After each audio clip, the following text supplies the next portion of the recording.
We're doing a little bit of Soccer 201, so we'll be doing more in-depth off-the-field stuff because, you know, MLS likes you to have a PhD to understand the rules. So Caleb's been nice enough to put a slide deck together for us, and he's going to just be the teacher today. So Caleb, have at it, buddy. I appreciate you having me, first of all. Yeah. And before I go into this, I just want to say that the depth of MLS when it comes to roster composition, when it comes to finances, can get extremely tricky and difficult, and everything has exceptions.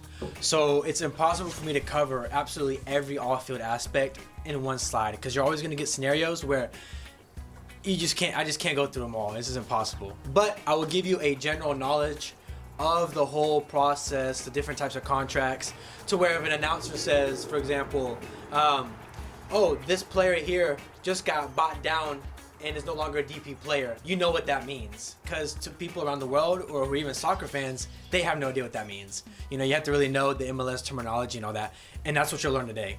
And so going into the first part here is, we're just gonna talk about a bit of roster composition. The roster size, you can have 30 max players on your roster, your total roster. That's a senior team. This is both senior and supplemental. Okay. Yeah, so we'll get into that a little later. Yep. That's down here. Yep. The salary budget for 2021 was $4,900,000. So this is how much you can spend in terms of paying people on the team. This will actually be the same in 2022 as well when we start playing. So our salary budget will also be $4,900,000. Available to spend on the roster is a total of $9,225,000. What does that mean? That means a total of transfer fees you can spend and salary budget, and people on both types of rosters, which are down here below. So this includes TAM and GAM and your normal salary budget all added together. So yes, in MLS there's not only a cap on salary you can spend, but also a cap on transfer fees that you can spend and loan fees. You can't just drop $20 million on a player and then pay him underneath the limit. You can't do that. You have there are regulations for even how much you can spend on players. Chess moves, right? Yeah. Just to get the squad right. Oh man, like that's why coaches in MLS who have MLS experience or American tend to do really good in MLS because they understand these nuances that people outside the country just don't. Right. That's a good point. Especially when you're considering a coach. 100%. When roster composition and building a roster is, I think, the most difficult part of MLS. Yeah. Because the hardest part comes with depth. See, how can I get the most out of such little money? I mean, $4,900,000. I mean, you pay one player that in England, you know? At least. At least. I mean, that's a minimum wage in England for English players. Yeah. But anyways, it's split into different parts. The first part is senior roster, which is 20 players. These are the guys that you'll be familiar with, the guys who are on the pitch. The 18 who get selected for the games will come out of this pool of senior rosters. And as well, the secondary one is the supplemental roster. This is where your homegrown players might be signed through. This is where, as well, like your older players who are in for depth, for leadership abilities will also get signed to. And we'll go a little more into that later on. Good so, stuff. Senior roster. This, I'm going to be focusing mostly on the senior roster because the supplemental roster isn't, for casual fans or for just MLS fans, it's not that important to know. Right. If you're like a super nerd and want to know everything, then you can go into that later or talk to me another time. But we're just going to mostly the senior roster this time. And so there's 1 to 20 slots. Now, these slots in MLS, even each slot has a significance. So, for example, you have to fill up to the player slot 18. 19 and 20 don't have to be filled, but there's certain regulations and certain rules and certain kind of players you can sign to each single slot. That's mostly, you can see that mostly more in the supplemental, but it's a little bit apparent within the senior roster. So you have to have at least 18 senior roster players. Players, right. At least, all right? And so slots 1 through 18 have to be filled up. But you can go up to 20. But you can go up to 20, that's right. And again, the supplemental roster, you can bring down people from the supplemental roster down to the senior squad if you need it. That's where the depth comes in. And we'll go into, like I said, all into that later. The senior roster includes domestic, international, homegrown, U22, and designated players. And if you don't know what any of that means, it's perfectly fine. Most people don't. Even people who know soccer don't. And I'm going to explain all that to you guys today. The max salary budget charge for each individual player is $612,500. That doesn't mean that they can only be paid that. But we'll go into that rules and how they can get paid more than that later on. Okay, so time out for a second. What do you mean by the max salary budget charge? So max salary budget charge means the max that somebody's normal salary can count against your salary budget is $612,500. So say we just sign Jan, right? Right. So the most we could pay him without putting him outside is $612,500. That's if you don't use any other mechanisms. Yeah. Right. So say just flat. Yeah. Just flat out, you cannot pay him more than $612,500. Yeah. You can't do that. So that's like top of the range. You're a manager at this point in corporate terms. Right. I mean, pretty much, if you're earning like anything near that without any additional kind of workarounds, then you're probably one of the better teams on, one of the better players on there. the team. Now, does it matter if that player is an international player or an MLS player? When it comes to salary, it doesn't matter. However, when it comes to whether they're a player from the academy, things get different. Okay. However, mostly these guys who get paid this much or around this range are normally really good American players who could be playing outside of MLS, but opt to stay. So, what can be an example of that? Like, for example, like Omar Gonzalez. Yeah. He played in Mexico, played in Europe for a bit, but he's getting paid around that range. Okay. Right now. So those would kind of be the players there. The minimum salary, this is the senior minimum salary, is $81,000. So these are your base players, the cheapest you can get paid. These are normally guys who are really old, who are in the squad for mostly leadership to help tutor younger players. But they can also be younger players in some cases, depending where they're from, and we'll go into that later. Okay. Anyways, on to the next slide here. So we're going to go to actually the players and different types of contracts within the senior roster, starting out with the most basic players, which are domestic and international players.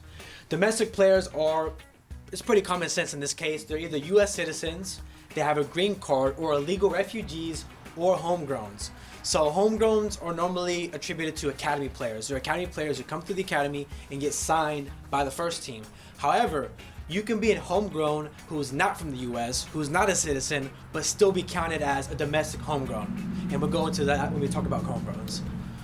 Oh, so you're going to go further in depth on the homegrown? Yeah. We're going to go into homegrowns later on. I'll save my question. Yeah. And if you have any questions too, go for it. And JT, you as well. No, you can't ask any top then.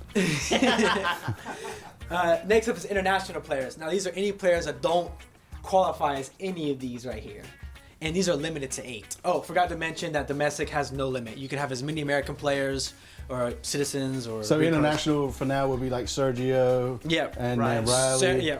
And then depending on what they did with Jan, right? I'm still not sure if he falls under that 21. Well, but we'll get into that. Even if he is U21, it's still international. And we'll go to that with the U21, the U22s, I mean. And so currently we have 3 of those rosters filled up. We have 5 more left. However, international slots can be traded for. So theoretically, you could trade away your 8th slot, for example, and get something out of it. Or we could trade for an international slot and have 9 or 10. However, when you trade an international slot, it's not permanent. Some teams way back then did, Real Salt Lake City did, but they didn't really recognize the importance of it at the time. But you can do that, but most cases are not permanent. Normally, teams will agree for a year or 2 years. So you can have our 8th international slot for 2 years or 3 years. So for 2 or 3 years, we only have 7 slots, right? If we trade it off. Exactly. Right, and then after that year. But what happens then if they sign this guy for a 5-year contract? Well, then that's on them. That's on the team itself. So if you sign a player, for example, who's international, like you said, 4 years, for example, but you only had the slot for 2 years, well, you're either gonna have to offload international players or try and renegotiate that with another team or the same team. Gotcha. Yeah. So next up, we have the homegrown players, which we were talking about at the end there. Now, these are the academy players signed to professional contracts. You can have as many as you want. And this is what has helped MLS really grow as a developmental league throughout these years is this incentive of homegrown players. Because you can have no limit to them, and they can also play for the senior and be a part of the supplemental roster. they must be within the academy for a year minimum. So this is where the example of international player counting as a domestic player is. For example, say we sign somebody, say an academy signs a 15-year-old in Argentina. They play in the academy till they're 16 years old, and they get signed to a homegrown contract. Right. They're considered domestic. So they're considered domestic until we sell them off or trade them off to another team, or they always carry that domestic? They'll always carry that. Yeah. Okay. That domestic trait, or they call it tag, that domestic tag will always carry throughout their MLS career. So hold on, just real quick. Would it be advantageous for an international player to want to get that? Yeah, So, I would absolutely. say so. okay, so that is a really big boost for all the academies. Mm-hmm. Exactly. Because it's like saying, hey, you want to come live in the United States for a year and you get this tag, which will be much better for you because you won't count as an international player. Right. On the roster. Cool. Yeah. However, when it comes to, for example, the process of citizenship, that still is down to government. That doesn't guarantee you anything. But it does help your process. But it really mostly helps the MLS teams, because MLS teams can bring in foreign talent and have them become first-team players without using those rosters, you know? And so it becomes a great method to get, especially, you know, because a lot of kids from Brazil, especially because Brazil's so competitive, they go to the U.S. to play college soccer or stuff like that. You can sign these Brazilian, Argentinian, African kids in college and say, hey, you don't go to college, I just come to our academy instead. You get your education, you get your food paid for, your housing, and you can have a chance to go right into the first team and play MLS. Right. Yeah. Yeah, so it's a good carrot to dangle. Absolutely, yeah. It's very attractive for both the players and the clubs, and it's so a great way also to like avoid like international slots in the future as well. You're like, okay, 100%. This guy's everyone's talking about him like he's gonna be great in the next 2-3 years just based off what he's doing. Let's bring him now. Exactly. Let's develop that and save an international slot. And save you a bunch of money too, because I mean, if you get the guy when he's 15 and he's unknown and he turns out to be one of the best players in the league, well, you save yourself millions of dollars. You know, if you wanted to sign him another time. Yeah. And so this gets really interesting with the U22 rule, because there are things that you can do with rosters where you can have so many players in their prime in MLS now that don't cost you as much as it would be other days. We'll go more into that later. So they can be paid up to $125,000 more than the senior and reserve minimum salaries. So this right here, the $81,375, that is the senior minimum salary. So this is what players on the senior roster can be paid a minimum. The $63,547, that refers to the reserve minimum salary. So they can be paid $125,000 more than that. And so that contract can run, so almost up to $200,000. yeah, almost $200,000, which is not bad. It's definitely a good incentive. Like if you're a college student, I mean, if you're playing college ball, or you get paid $200,000 a year to play first team soccer, first team football, I mean, the choice is really obvious here. I mean, sign me up. You know, if you're good enough, you're gonna do it. I'm on a green card. I'm almost homegrown now.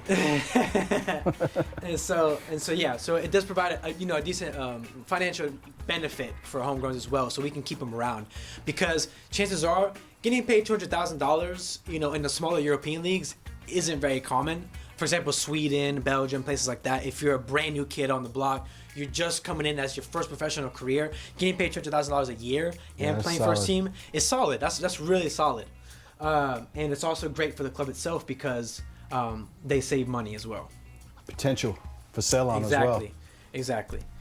Now we have Generation Adidas players. So these kind of go under homegrowns. But basically, instead of academy players, Generation Adidas players, it's a joint program with Adidas to offer top collegiate and youth national team professional contracts. These players will be made available in the Super Draft, which we'll go into later, but don't count at all towards a team's annual salary budget. So what does this mean? So let's say the top prospect in the country in college, say some player at Carolina or Duke, is the top prospect. Everyone knows he's super hot. Everyone knows that he's really exciting, that he even has international interests. They say, we really want to keep this guy in MLS and help him develop in MLS and grow the sport in MLS. So what does Adidas do? Look, to help MLS teams, they pay the player, give them a contract. Adidas completely takes care of that contract. They pay for him. All the team has to do is draft this player, and they will his salary will not only be paid for, it won't account against the budget. So you're saying if this kid's in college and he's a baller, and say Charlotte wants him, Yep. right?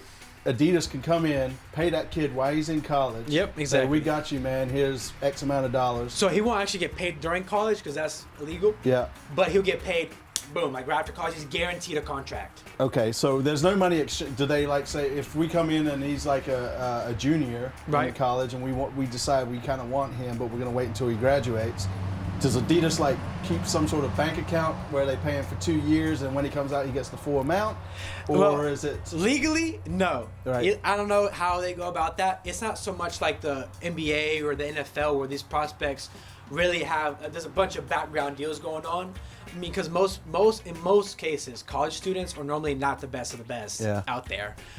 In most cases, college students are really a luxury to have on your team, and really might hinder you in terms of taking up slots and as well your salary cap. Yeah. And so this is where something like the Generation Adidas comes in and tries to promote these clubs to pick up these guys and for these players to opt to stay in MLS. Right. Because a lot of these top college guys are getting interest in smaller clubs in Europe. Right. And so it's the way of the league and Adidas saying, no.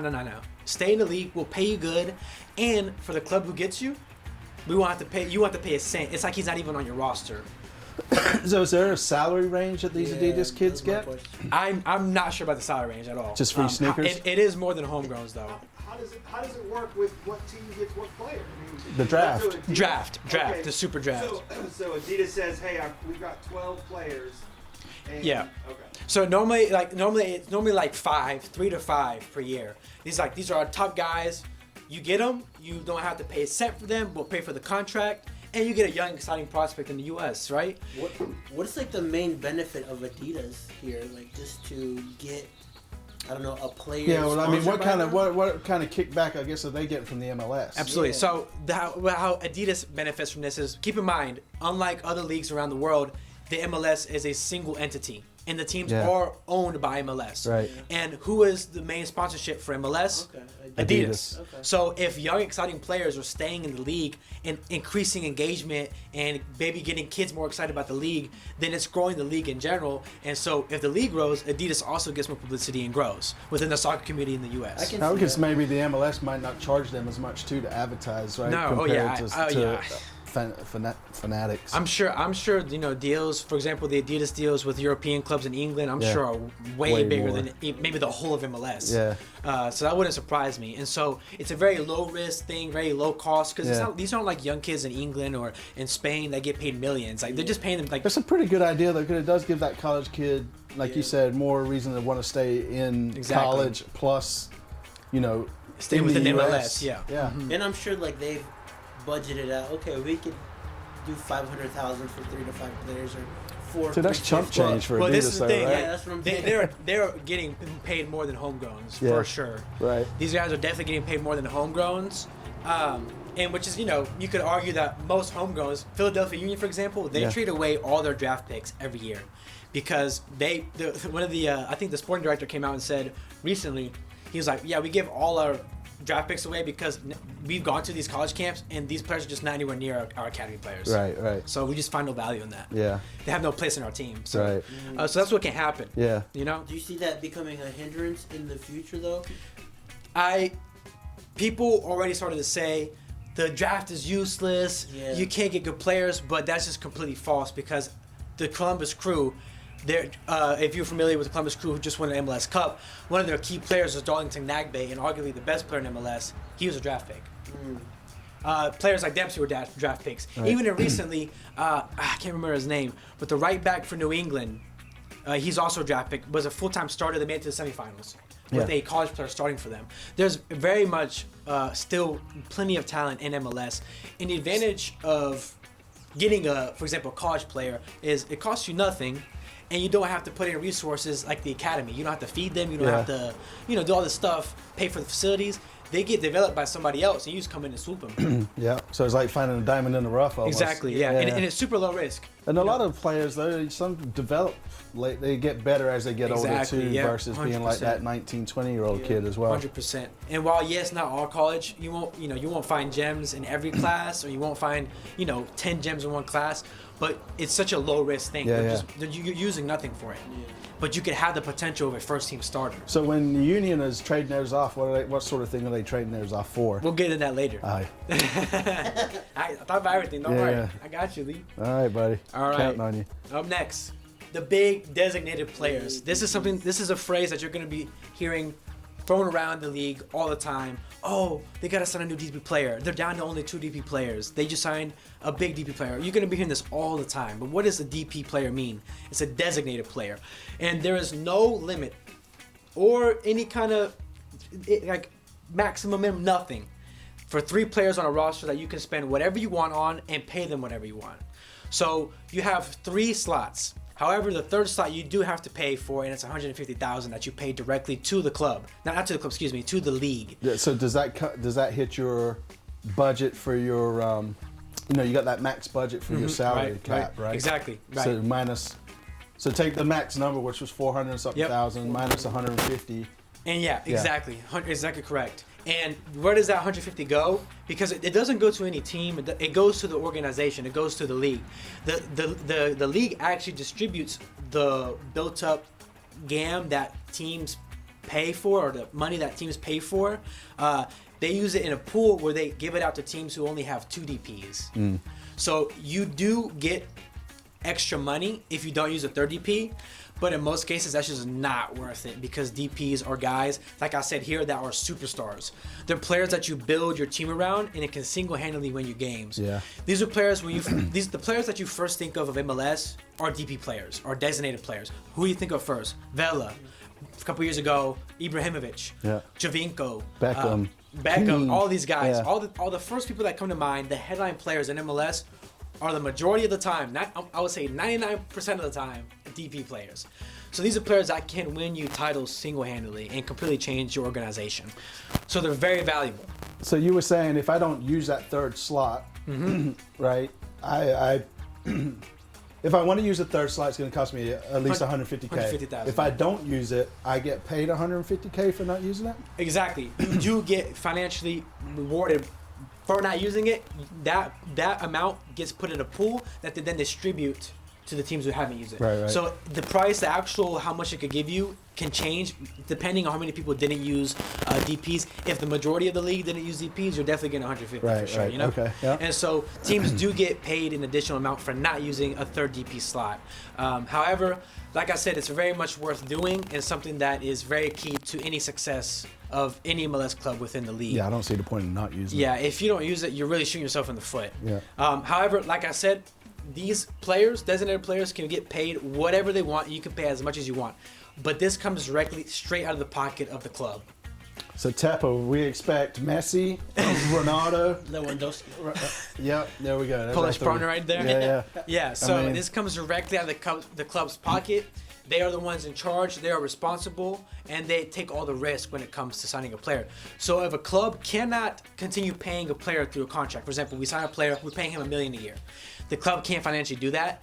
In most cases with MLS contracts, MLS could come in and help you out or negotiate things. But because these contracts are independent of MLS in terms of between the club and the player, That's on it's you sort of between the thing. club, Yeah. the player, and the Yeah. lawyers. Now, Within is there a minimum amount that a player has to be? Keep the microphone out of your pocket. You have your phone next to it? Come on, man. Nah, my ass. I'm sitting on my phone. Just pull it. Oh, no, it's already out? Yeah, that's why I came late, because I knew you weren't going to be ready. a week.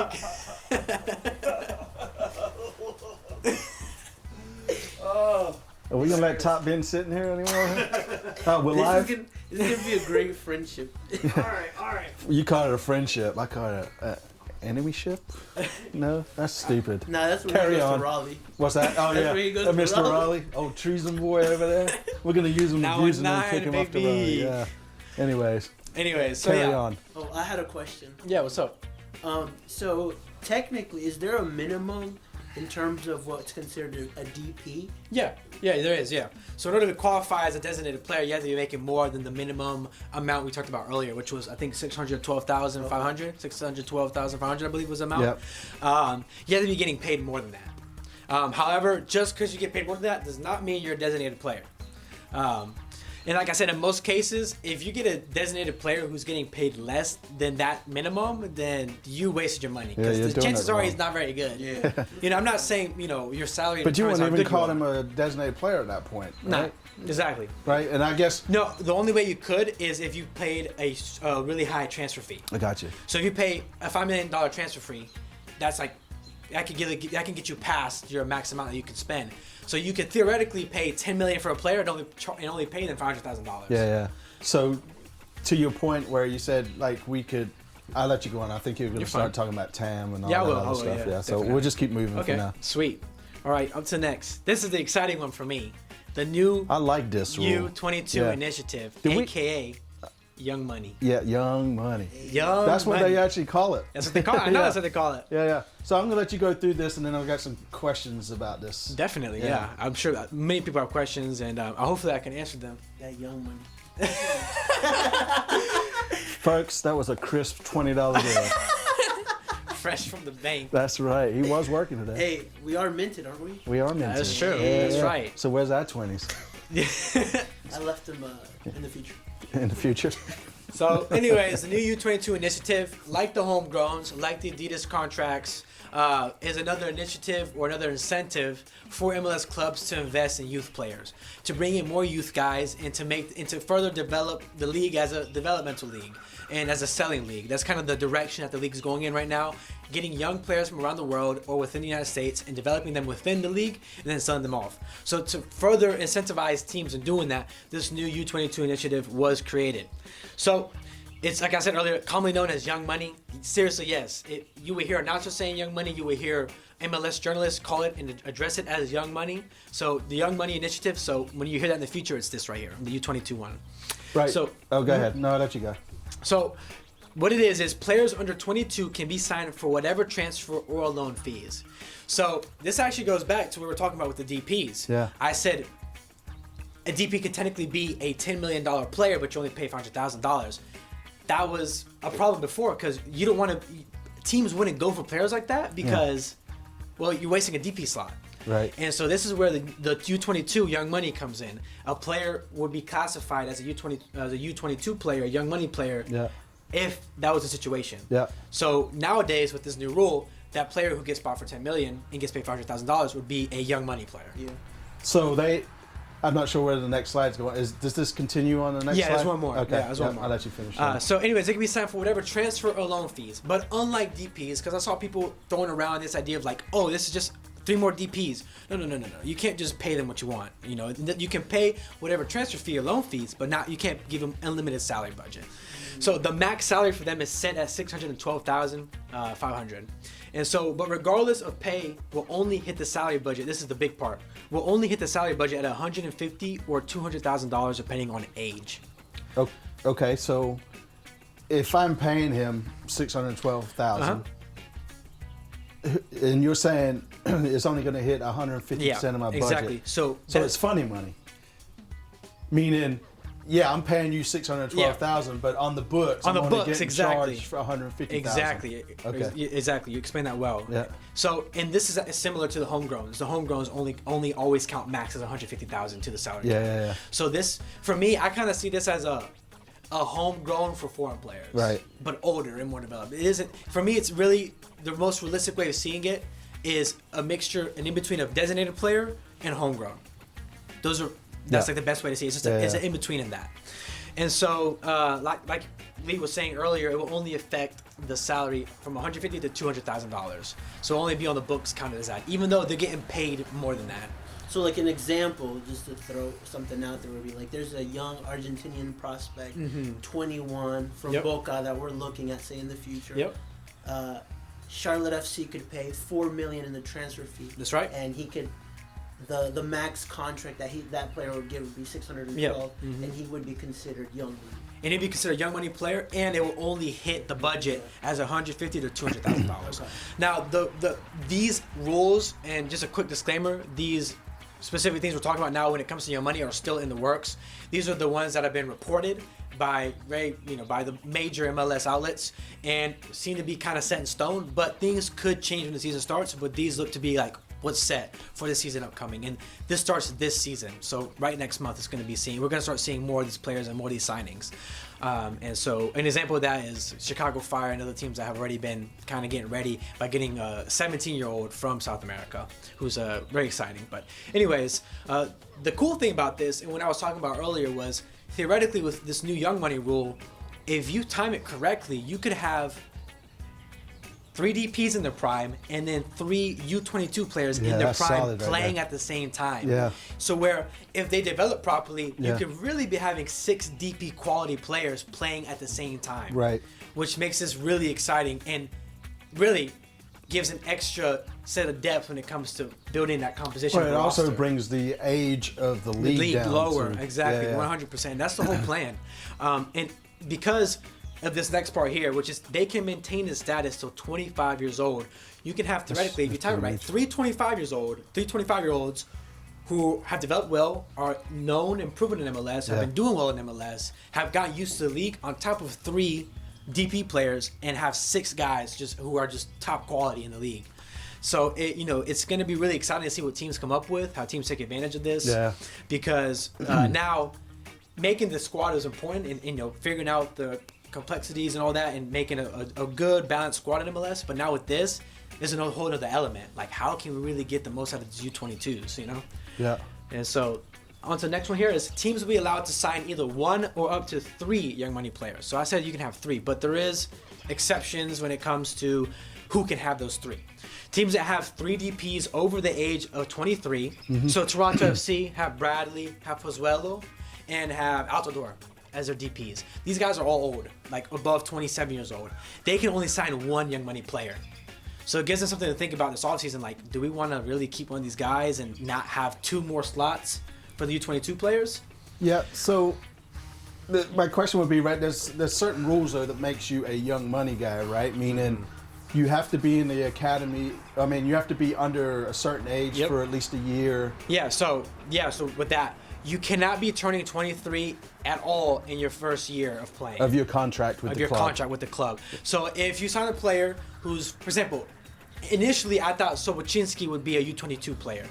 But then we looked at the age and we saw how old he would be when he coming into the league. He would be turning 23 while he was in his first season at MLS. So for that reason, he is ineligible for the U22, the young money contract, to be a young money player. So they have to be 22 or lower the entire first season of their MLS career, or the first season period. And the other part to this is teams with at least 1 DP who is 23 or younger will be able to sign up to 3 of them. So this not only does young money directly affect and incentivize teams to getting young players, it also incentivizes getting young DPs. Yeah. Because if you have just 1 DP who's under 23 years old, you can sign an additional 2 more young money players, which is a big initiative. I mean, that's a big incentive for teams to really Say think that about again, it. so I could have up to 5 young money players in? No. I'm saying, because earlier I said that teams that have no one under 23. So if a team has 3 DPs who are not under 23, they can only get 1. So that's your base. 1 U2. One young money player. Player. One Gotcha. young money. So you can have like 2 DPs that are 28, 26, and then 1 DP that's 21. Right. Or 22. Or 22, and that would let you have 3 young money and that would open up 2 additional slots. So 1 young DP equals 2 additional young money slots. There you go. Exactly. That's good math. There you go. That's the equation. That's North Neck High School math. I'd like to shout out to my teachers there for geometry. I carried the X minus the Y. That is a perfect. Yes. That's a perfect equation for it. I'm with you. This not only further incentivizes teams, as I was saying, to get young players with the young money players, but also young DPs as well. Because if you just have 1 guy who's under 23, you unlock 2 more slots for them. Yeah. So it's that's huge. a huge incentive, it's for sure. It's huge for the league, and I'm personally a huge fan of it, and I think every MLS fan should be a huge fan of it, because it just means more young, exciting players within the league. Right, and that goes back to the original conversation we had, right, where it brings the age down in the league, and it sort of makes the league more competitive. Absolutely. And then if you can keep those young players here instead of them going over to Europe, It just brings the league up as a whole. Well, even if that is the goal, though, like to be more of a selling league, like this is something great to be added because we're looking for the top young talent. So that we can sell for big prices. We want more Alphonso Davies. We want more Tyler Adams. Exactly. Having that international presence of people like, but to be the best league, they have to stay in the league. I'm like, well, the reality is we're not going to compete with England or France or Spain, but we can get the respect and get the attention of these clubs to get these players from us. Well, it's good for the national team. It's great for the national team. It's great for the league, and it really affects every part of it. If a young player in Argentina says, like, man, it's so hard to leave the country in the Argentinian league, but MLS players are being bought by Roma, they're being bought by Juventus, they're being bought by Leipzig, by Bayern. Yeah. I'm better off in MLS. Right. To get a chance to not only play, but to get attention from Europe and get a move to Europe. I hate to use this term, but it's like a good stepping stone for that. Yeah. Absolutely. Yeah. Well, if you really think of like the top selling leagues, like when players are thinking that, they're like, hey, I need to go to Holland, I need to go to Belgium, I need to go to Portugal and Porto and Ajax to kind of make that jump. The perspective can change. I need to go to Charlotte FC, I need to go to Miami, I need to go to LA Galaxy. I hate it though. I mean, from a fan perspective, right? That it's kind of that stepping stone, but at the same time, let's enjoy it while they're here. Absolutely, and I think it's as well having a youth aspect of the team in terms of having young players going succeed, like seeing Charlotte guys go abroad to the top clubs and just kill it. I think it's really special too, because especially if they come all the way through the academy. Absolutely, and so seeing that. It gives you extra things for people to pull for when you're watching European soccer. And then theoretically, they already, if they came up through the club, maybe at the tail end of their career, they would come back. Exactly. Oh yeah, I don't doubt it at all. They'll just be old money by then. I don't doubt it at all. $612,375 money. Or the minimum, the $81,000. Depends on how old they are, right? Yeah, depending. Yeah, exactly. So it's great for the whole league as a whole because it's literally every aspect. It makes the league more attractive. It incentivizes teams to get young players and invest in them, and so it really is a win-win for everybody. And this is the first season. This is a good rule, man. This is fantastic. This is one I appreciate. This is fantastic. This is really good, and it takes us to the next step, like you said, and to being a top developmental league in the world. Yeah. Okay, we've gotten to the part where most fans have a lot of difficulty with. This is the part where people are just so confused, even people who know soccer, because this is not a soccer concept. No, this is an MLS concept. This is not a football concept at all. This is very MLS, and even in a way, it's if you're American, you have a better understanding of allocation money, but even then, the way it works in MLS is different than everywhere else. So this is where a lot of the questions, at least that I personally get through like DMs or just people or friends asking me, like, wait, what does this mean? What he paid this much gambling and got this? So this is what I'm gonna try to help clear up a bit and give you a good general understanding of how it works and how allocation is used within the league and how Charlotte will use it eventually. And so, allocation money, that is a topic. It's money that is available to a club in addition to its salary budget. So previously we discussed that the maximum you can spend on a salary is $9 million something. And part of that number is the minimum salary, the salary cap, GAM, and TAM, which are known as the long names, general allocation money, which is GAM, and targeted allocation money, which is TAM. Now, they're similar, but they have very key differences that we'll go over with here. General allocation money, in many cases by people within the league, they refer it to as Garber bucks. Don Garber is the commissioner of MLS, because really allocation money within the soccer world and the soccer industry, or the football in general as a whole, it's a made-up currency. Really, allocation money is. So they call it Garber bucks for fun. But general allocation money is each club receives an annual atonement of GAM, so they get a specific amount of GAM every year. In 2022, when we start playing, that atonement will be $1,625,000 per club. So we're sitting there day one, we're like, all right, we're going to play, and then, here comes some Bitcoin or altcoin. Pretty much, yeah. Money, it's right? like a cryptocurrency of MLS that's right? only And then used they within the say, league. here's your 1.6 million, have at it. Yeah, exactly. But you can only use that 1.6 million for within players or assets within the league. So you can use our cryptocurrency, but it's only for our crypto store. Okay, so it's kind of the way I see it. So they already have to be an MLS player to be able to use that money. And we'll go into that a bit about exactly what kind of players you can get and all the different rules and weird stuff that comes along with GAM. And so, anyways, every year, every team gets the same amount of GAM, apart from some reason. So Charlotte FC, being at the inaugural season in expansion club, will actually get more GAM than everyone else in the league. More than the 1.6? More than 1.6. More than the minimum set. Okay. There are other ways of earning GAM, like I said, but being an expansion club that we're going to be just talking about Charlotte specifically, because that's what we're covering here, we're going to get more than other teams around the league. So that number has not been made public yet. However, Austin FC, I believe, got 2,100,000 total. Okay. So they got additional 500,000. It could be higher for us. It could be the same. Could be lower. I don't know. We don't know yet. No one knows, except maybe for the people within MLS. But that has not been made public yet. So what can you do with this GAM? Why is this crypto or this Garber bucks such a big deal in MLS, and why does it matter, and why should you care about it? And it is, first of all, you can buy down player salary. We'll go into that later after this.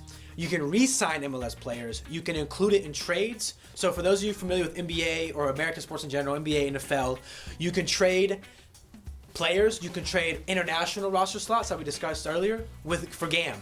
So for example, the current rate of this crypto market, I'm gonna stop saying that. It's gonna confuse you guys. Yeah. No. So the current rate right now for international slot in MLS, most teams pay 150,000 GAM for it.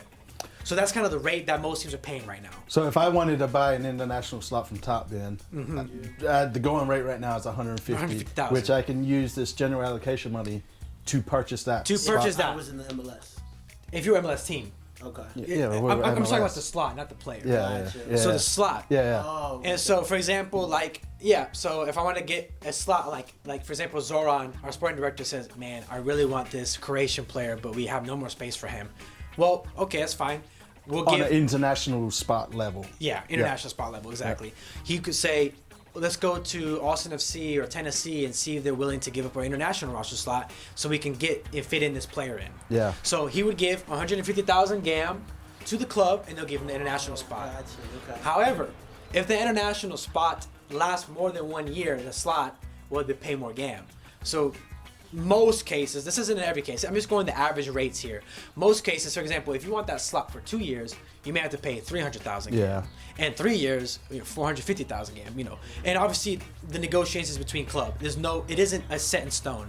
It's what clubs negotiate. So if we wanted it really bad enough, we could say, here's that 1.62, right? Exactly, yeah. For your spot. You could drop, man, we just really desperately need this, and we're not going to be using it for anything else. So when you come to me and you buy my international spot, let's say 150,000. Right. What does that 150,000 do for me on this side of the fence? Okay, so that's when we come to the other benefits of what you can do with GAM. That is re-signing MLS players, buying down players' salaries.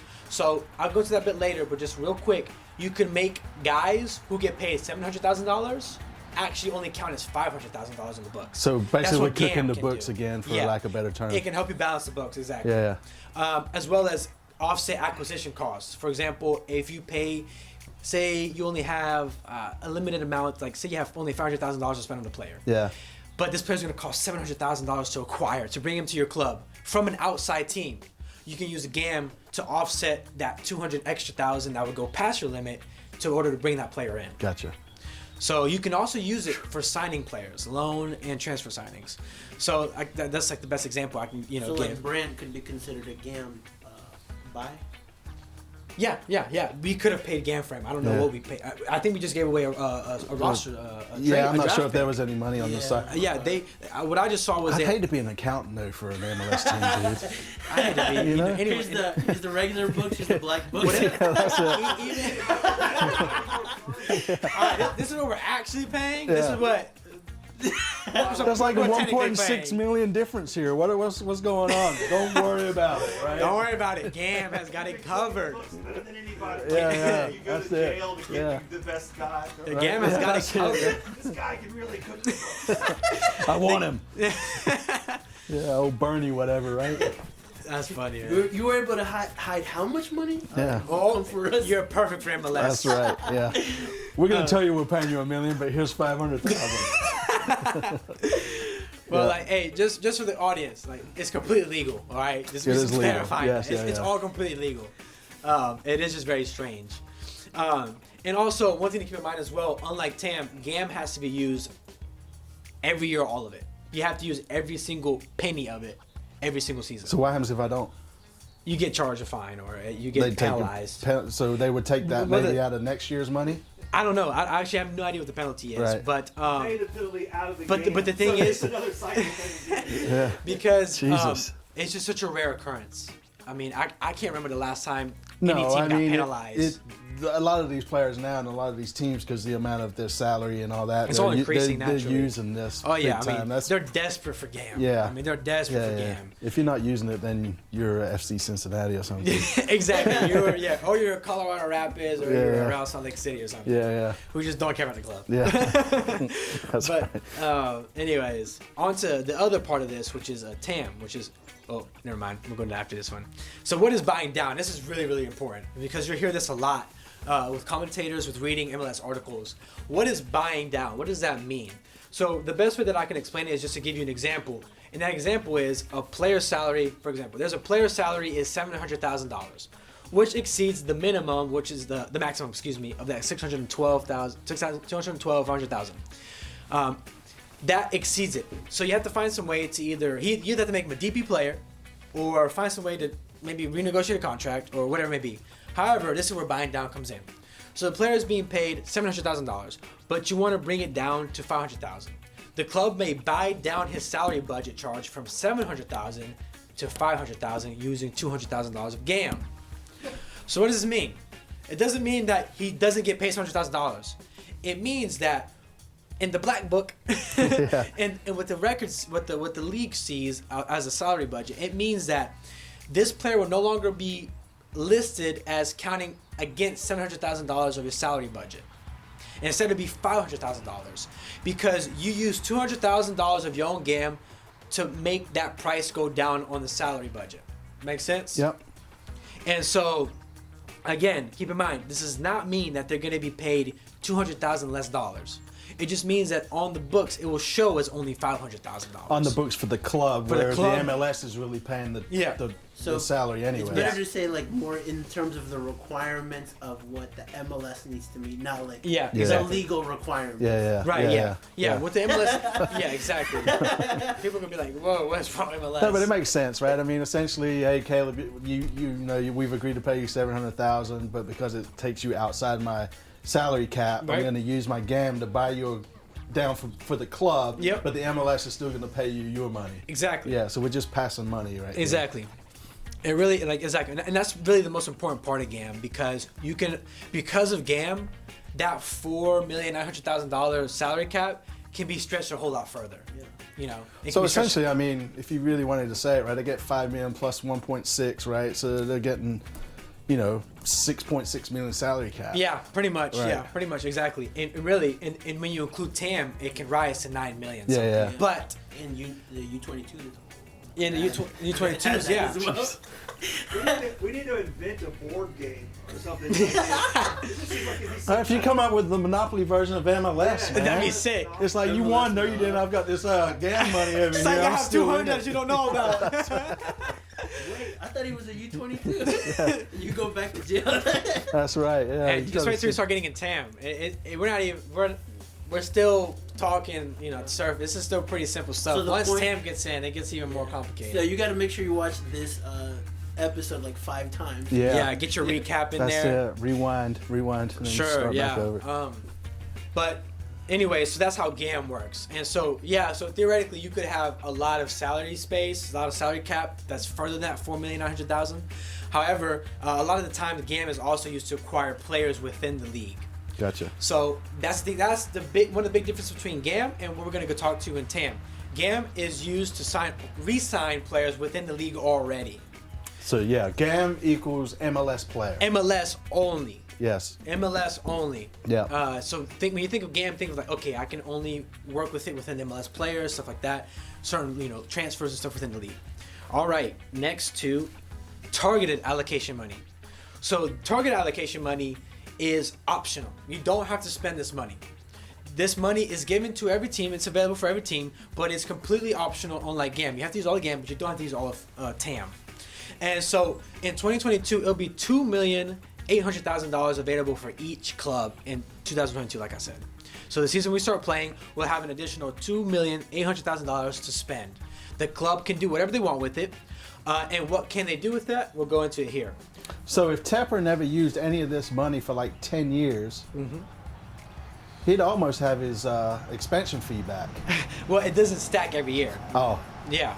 So if it's stacked every year, that'd be a little powerful. That'd be a little too strong. You know, that just a lot of teams would just, especially the financially, the richer teams like Atlanta and stuff, they would take huge advantage of Right, this. you're saying it's optional to use or whatever, Yeah. right? So if they don't use it, does it go back to the MLS? Yeah. It doesn't go to anywhere It else. doesn't It goes stay with straight to the the club. MLS. Okay, It stays I with got you. MLS. There's a big incentive for every club to use that. But absolutely, Yeah. yeah. I mean, they're giving you extra money to spend on your Yeah. roster. Yeah. I would go that route first. I'm sure, like, You want to take it as yeah.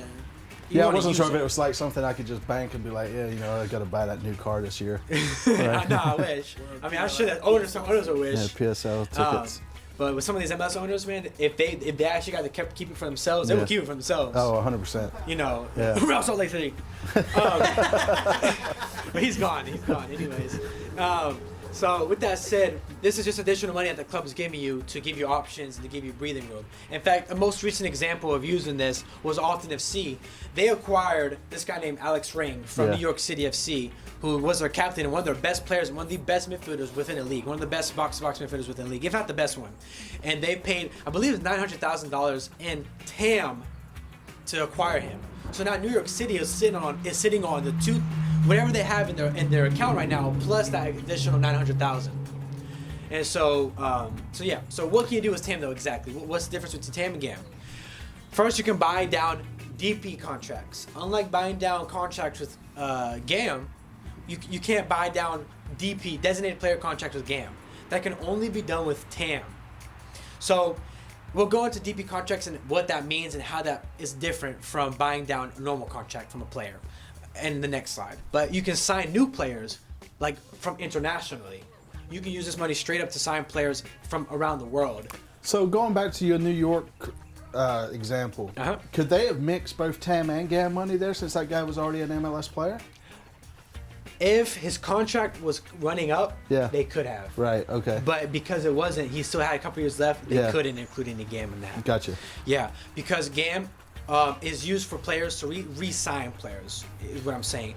We say re-sign. Re-sign for yourself. For yourself. So you play for Charlotte, we're going to use our GAM to re-sign you. Because a big difference between MLS, and we talked about earlier, is that the teams are owned by MLS. So the contracts they have are technically MLS contracts. Yeah. Correct? Yeah. So what happens is, for example, say we release a player in Charlotte. He's not good for us anymore.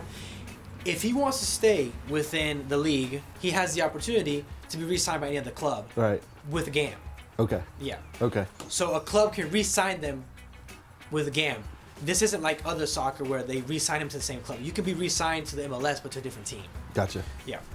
And so you can also re-sign players, again, going to this, but this is different. Re-sign players earning more than maximum salary budget charge. So back with the TAM in terms of signing players outside internationally, and if you guys are familiar with Blaise Matuidi, the French player, World Cup winner who signed with Miami this past year, people were shocked that he wasn't a DP player. And like, how in the world could they afford to bring this caliber of player to Miami? They used TAM.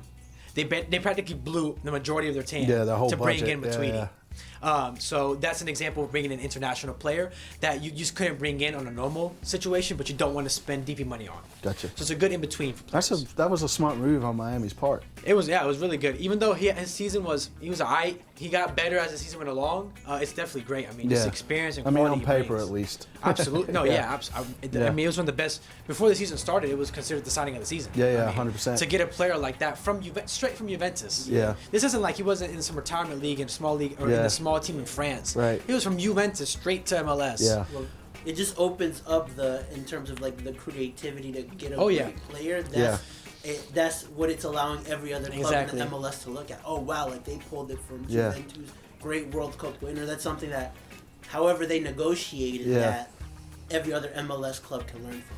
Absolutely. I mean, this does play into creative minds on the scouting side of the world, right? Yeah, I mean, I think the most creative and most adaptable like scouts and front offices are MLS. I mean, They have to be. there is no. They don't have a choice. It's by design.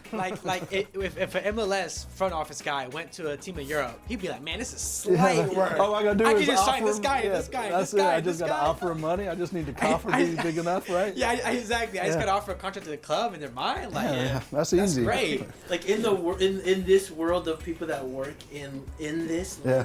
it's not the Premier League or the Serie A Yeah. accountants that are the most respected in the Yeah, MLS. the Premier League guys are like, man, I don't know how you do it in MLS, man. These are the guys right Yeah. here. This are top quality guys here. So yeah, the Premier League are the ones that dropped out of college. Yeah, right? exactly. And MLS are the ones that went all the way through and graduated. Exactly. It can also be used to sign homegrown players to their first MLS contracts. If you can't re-sign them with TAM, but you can sign their first. You can use their first professional contract within the league can be signed with TAM. And also, this actually I forgot to mention this when it comes to the Young Money. Young Money can also be applied to homegrown players. So if a homegrown player, for example, is 18, outgrows their 2-year contract homegrown. Say the contract was 2 years for the homegrown player. It gets over, it finishes. They can sign this American U20 player who came from the academy as a U22 as a Young Money player. So it isn't just limited to international players. Right. It is very much as well applicable to domestic players as well. But do you think the mindset for Young Money is more geared towards bringing players from out of the country? Though? Yeah, absolutely. Okay. Absolutely, yeah. 100%. Because, I mean, that's why homegrown is a thing. Yeah. And if it was, domestic as well, Yeah. homegrown would be a thing. It's two Yeah. separate things. But it does give more incentive for the homegrown players to stick around. Right. But think of a Jordan Morris. Jordan Morris's contract was really tricky to make because he was signed as a homegrown to Seattle. Right. He outgrew that contract. Yeah. And by that point was very good. Yeah. Definitely had potential. But they want to re-sign him. Yeah. So at that time, they had to use a DP slot on him to pay him that additional extra money that he wanted. Jeez. And so using a DP slot on a domestic player, an American player, isn't a bad thing at all. But you want to be using that for other people. You want to use that for foreign top talents, right? So if the Young Money was a thing when Jordan Morris was re-signed to that contract, they could have used Young Money to keep him at Seattle. That's a great example. And it lasts till 25. He's 26 right now. Yeah. So it would have just ended last year. Yeah, right, They right. could have had him only counting 150,000 or 200,000 On the books, yeah. books. So this is kind of those awkward in between players who are great young players in MLS but don't want to move abroad. This is a great as well method to acquire them is the U22 deals and Young Money. All right. Yeah. Come on, Brian. We're almost at the end here. Don't worry. All right. Almost at the end. We're with you. I And know, so, man. anyways, yeah. So that is TAM, and we're gonna go into how to buy down designated player contracts, which is the really big thing. So, for example, a designated player is earning $1,300,000, but the club wants to make room for another DP. So instead of having all 3 slots filled up, they want to get rid of 1 slot so they can bring another guy in. How can they do that without just releasing the player? So they can use TAM. The club can use $800,000 of TAM to buy down the contract to $500,000. So the player still gets paid $1,300,000, but again, on the books, it will only count as $500,000. At that point, they're no longer considered a designated player because they fit right into the minimum salary, a maximum salary. They're underneath that maximum salary of the normal players, right? So at that point, they will be considered a TAM player. They aren't technically just a regular player because they're still getting paid $1.3 million. They're tagged as a TAM player because they use TAM to buy them down. And so, as I said earlier, they would no longer have that designated player tag, and it would free up a slot to use for another DP player. So that's a way that you can also strategize to get players. You Right, can, as the club matures, exactly. right? And the contracts start to expire and come in and that sort of stuff, you can start moving exactly. You can pieces start around to get more slots open on the DP side. 100%. So much of MLS is just thinking ahead. Yeah. Thinking ahead and how these Well, it's not just that contracts- season or that player. You got to think 3, 4, or gotta 5 think years through ahead. Exactly. Right? And you got to think too, like weak spot, Jesus. And for example, an example of this recently is Minnesota United. They have a player named Jean Gregus who was brought in as a DP player who has made a huge difference. I mean, as we all know, Minnesota, if you watch MLS, Minnesota United made it to the semifinals. I mean, Yeah. they were very good, They're very good this year. And a big part of that was because of Gregus. he was a DP player. However, he's only getting paid, I think, actually around 1.1 to 1.3 million. So Minnesota could theoretically buy down Gregus' contract to not count as a DP player and bring in another DP instead of him. And so you have a designated player quality in Gregus, but you can also bring even more designated player quality with buying him down. So Minnesota actually has that option this offseason, and I'm surprised they haven't triggered it yet or done anything with it yet. But they can keep this, one of the best midfielders in the league, Gregus, and bring in another DP. And he won't, and because of that whole ability of buying down a DP contract with TAM. That's what TAM allows you to do. So that is how you buy down a DP contract. And we're going to the next here, which is the last part, which is drafts. So there's 3 drafts within the MLS. Yes, 3 of them. Most people, even I, when I first started watching MLS, only knew the Super Draft. But the 3 different ones that exist within MLS are the Super Draft, Expansion Draft, and the Re-entry Draft. The Super Draft. Now, this is the most common one. This is the big headline one, the ones that those of you who may not be soccer fans, but maybe fans of NBA or NFL might be familiar with. It's similar to that, again, of the NFL Draft. The Super Draft is an opportunity for clubs to pick up exciting young college talent without having to pay a transfer fee. It consists of 3 rounds, but teams can also opt to trade those draft picks for GAM. So this is where GAM comes in handy. You can use GAM to get better trade picks. So how the teams are basically allotted these orders of picking players is the same way as other professional sports in the U.S. That the worst team who did the previous year, the worse a team did the previous year, the better the draft pick. But the expansion teams, us, Charlotte FC, are guaranteed to have the first pick. So we trump the worst team. So we trump the worst team. That's right. So you don't want to be the worst team when an expansion team's coming in. Exactly, because even if you're the worst, even if, say, even though this isn't really common in MLS clubs to tank like an NBA or NFL, tanking for MLS clubs is really rare. That's why it's a better sport. That's why it's a better sport. Yeah, 100%. Yeah. And so, so it's really rare. But if you decide to do it, definitely don't do it on an expansion draft here. And because of this, this rule here is why being delayed another year has also kind of been really great for us, because unlike other years. For example, if we started playing in 2021, we would have to share with Austin. So it would be just complete 50-50 who gets that first pick. Right. But we don't have that. Because we're the only expansion team coming into the league this year, or the next year here, we guarantee number 1 pick. And this is just, like I said, a great way to pick up young, great talent that could be potential first-team starters for a team. Me personally, I would like to use the Super Draft to pick up defenders or goalkeeper. That's, I think, the best way to utilize the draft in college players is as defenders. So you can focus that money and the big players on the attack, which is what MLS is heavily focused on attack. It's a very top-heavy league. Next, we have the expansion draft.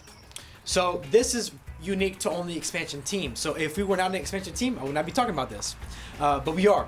And so only for expansion teams for their inaugural year is this expansion draft.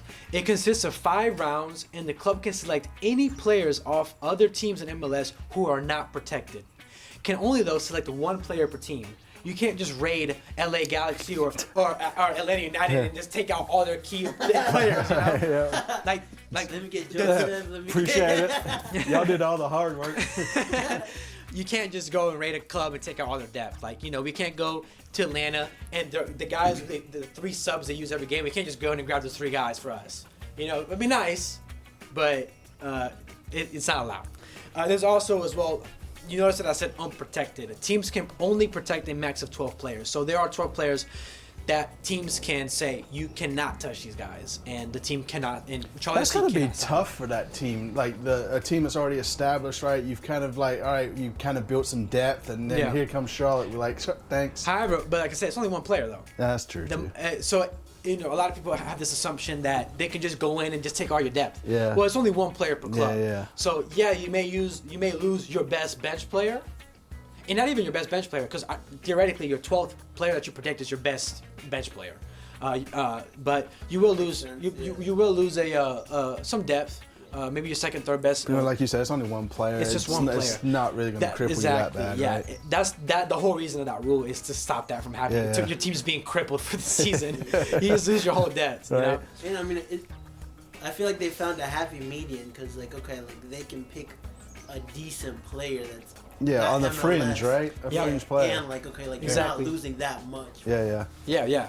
And as well, there's even more protection when it comes to this. Teams who lose a player are also awarded an additional 50,000 GAM. So you don't go completely unrewarded, or you just like, I just lost a player for nothing. You do get some additional GAM to help re-sign a player or buy down contracts, do what you ever need to do with GAM money. Teams also that had players selected in the previous year's expansion draft don't participate in the expansion draft.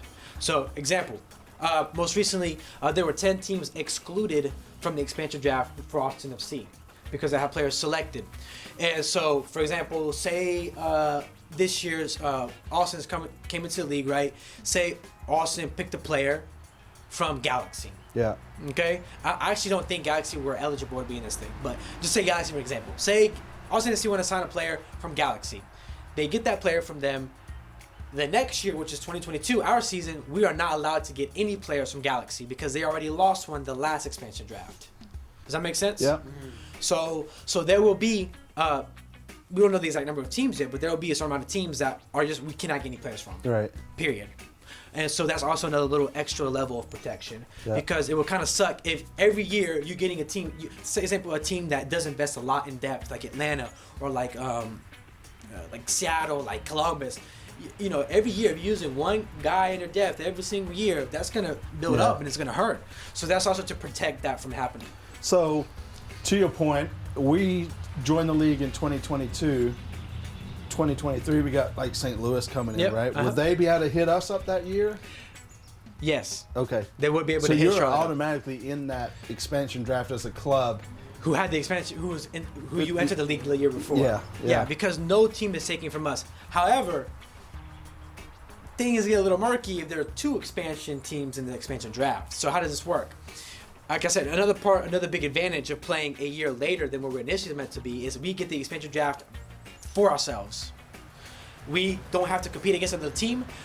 If we competed or started playing last year, we would have to have the expansion draft with Austin. Right. So we would pick a player, they would pick a player. We would pick a player, they would pick a player. But because we don't have to compete with Austin this next year, and there's no other teams coming into the league, we get 5 picks.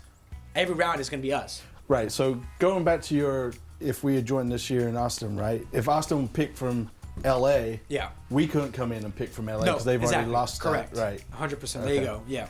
And so with that said, the expansion draft consists of 5 rounds, and these 5 rounds are when you're the only expansion club, it's just to follow the rules and regulations, but you can pick people that you want. You know, there's no competition. The round's normally meant for there's more than one expansion team. You know, you say, okay, you get who we're gonna get in this 3rd round. But since Charlotte FC is the only team that's gonna be in the expansion draft this year or this upcoming year, 2022, we have complete right. You know, we don't have to compete against anybody, which is awesome. 2023, when St. Louis come in, it would have been a good example of 2 clubs coming in, but because Sacramento now is having some big issues, which sucks for Sacramento, but apparently good for St. Louis at this point. Great for St. Louis. Yeah. So we're not the 30th club anymore. We've actually moved up and haven't done anything. Right? That's we're crazy. the 29th club. That's a good point, actually. 4 players and we went up a slot. That's it, man, because we're that magical. That's how it's going to be on the field, too. Exactly. We're just going to do stuff. Yeah. And so the expansion draft is I think, really the most valuable of all drafts when it comes to us, Charlotte FC, or really any team going to the league, because we can get some really top quality MLS talent out there for nothing and just get them. Yeah, I mean, you can already see how they've adapted to the league, how they're doing that sort of thing, right? So, a good example is Joe Corona got picked up by Austin FC that was in the draft, which is a great pick. Joe Corona is a very good player who's played most of his career in Mexico, and is a very good player, MLS proven. Austin FC picked them up. However, this comes to the part of the expansion draft. That doesn't mean they're going to be your player. You still have to agree to a contract with them.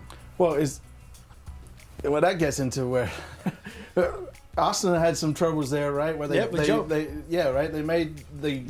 got the player, but they couldn't get his rights or image rights or something. So what happened with him was with Joe Corona is that they because if you're in the expansion draft, you automatically don't have you don't have to deal with the discard rights. But when it comes to Corona, in his case, they didn't want to pay him what he wanted. Yeah. And so in that case, what happens to Joe Corona? Because he's still technically an MLS player. Yeah. He's in the league.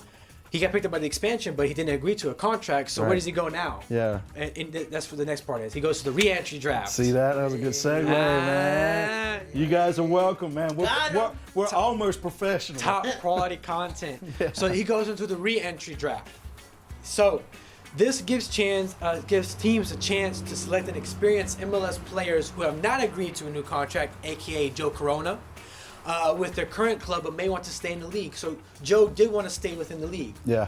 And so what Joe did was, well, he said, you guys aren't paying me enough. I'm going to give it a shot in the re-entry draft to see if any other team picks me up. Yeah. And I believe he did get picked up by another team. Houston, right? Houston. Yeah. That's right. Yeah, he got picked up by Houston. Houston decided to pay him what he want, and there you go. Happy guy. It's already got that Texas rivalry right there. There you go. And so players who are eligible to be selected in the re-entry draft, though, include players who are at least 22 years old and have a minimum of 1 year of MLS service, and who are out of contract and did not receive a new one, or their team didn't execute their option on their contract. Yeah. So these are guys, like I said, who want to stay within the league, don't want to leave, but can't come up with an agreement with their current team, so they go into the re-entry draft. And there are 2 rounds of this. And so that is it. Any more questions? Any more questions from you guys? I got like 3 minutes of filming left. What is it? I mean, I can erase some other stuff on the card. No, that was Jump good in here real stuff, quick. man. Let me jump in here real quick. Regal, Yeah. you solid. are a knowledge dropper. I'm telling you, trying to help for out. depth, go to Regal_Soccer. Yeah, right. Yeah, on definitely. The Twitter, That and then was obviously that RegalSoccer.com. was very enlightening, very good to hear. I'm all super that. glad. Yeah. Crank my brain though, man. I mean, like you were saying, if you're an accountant or the manager, not the manager because that's the coach, but the like Nick Kelly, the president, just making all these decisions and all the moves, I really do feel like it could be like a board game. It really like could. you have like your master control. You're like, all right, if we move this here, then that's allotment there. Like also the money, the whole thing changes. from that, Like, yeah. if we you can move make this them a piece TAM, here, yeah. then that here, and then the GAM, the TAM. 100%, man. Yeah, yeah, it's just crazy. And I think as a fan, I never thought about it, but it's really entertaining to follow this end of it. You know? Oh, it's It's I just love like it. I so live for crazy it. how they can move so many pieces and the money and all that kind of stuff. So Yeah. that's really entertaining. And with soccer being such a worldly sport and an international sport, the idea of grabbing the Argentinian and bringing him in at 15 to be your under 22, Yeah. and then you got the whole player. It's really cool. I really look Americans got forward to put their spin on it, man. Absolutely. Yeah. But but even then, like that's what makes it so overwhelming. You know, Yes. that spin, and even Americans, so the biggest object or the biggest obstacle to getting into MLS is a lot of times has been this whole roster rules and stuff. Yeah. So I just try my best to help people as much as I can understand it. Because once they understand it, they're like, oh, I get it. I get it. Yeah. Soccer 201, I man. get it. Yeah. That's great. Soccer And then they like it, and 201. they appreciate it, and Yeah. then they get a little interested. Like, oh, but how many slots do we have left? Like, but how much game do we have? Like, Yeah. So I just wish that MLS was more transparent with the numbers because they don't give away TAM and GAM. Well, they numbers don't have probably. to. Clubs don't have to. They won't. Their own Yeah, right? entity. Yeah. Yeah, so this is our longest episode ever. Oh, Sorry. It was well worth it. Oh, we got We're longer gonna episodes than that. keep the in and out real short. Yeah. I'm JT, that's Lee. Thank you so much, Top Ben. Thank you so much, Regal. Absolutely. I helped Pleasure. bring the slides here.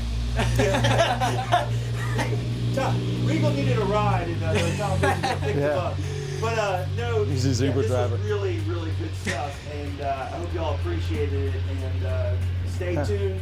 DT, if you ever want to come out and hang out, this is Studio C, I guess. But he's down in Florida closing on his All house. right. Well, it's a good day to be down in Florida because it's Yeah. chilly. That's It's right. been warm today. It's rather cold. Yeah, that's Yeah, right. it That's- is. But yeah, JT Lee. Find us on Regal, all the Top socials. Ben, Socials, you CLTFC see up Fan there? TV for the fans, by the fans. That's right. Peace. At Top Ben 90 at Regal Soccer. That's right. Peace out. Peace. Thanks, man. Damn. That's some good stuff. I'm glad. Great. Yeah. Tam Gam, damn. Yeah, that's right. Again, Tam man. Gam Gam.